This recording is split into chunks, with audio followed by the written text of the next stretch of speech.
होय दादा, मी तुमचा कार्यकर्ता होतो, तुम्ही वाघ होता. तुम्ही काल म्हणला की लात घालीन तिथं पाणी काढणं एवढी धमक पाहिजे. दादा, मी बघितलेल्या दादामध्ये आज तुमच्यात ती धमक नाहीये.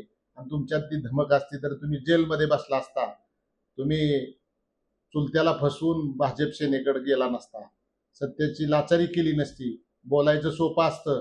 आज तुमचा सरकारमध्ये किती अपमान झालेला आम्ही बघतोय, पण आपण मूग गिळून गप्प बसलेला आहात. त्याच्यात लात घालून पाणी काढायची धमक तुमच्यामध्ये दिसत नाही.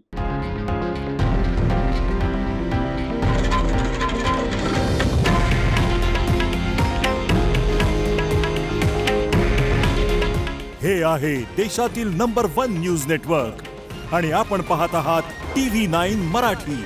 काळजी तुमची, हित महाराष्ट्राचं.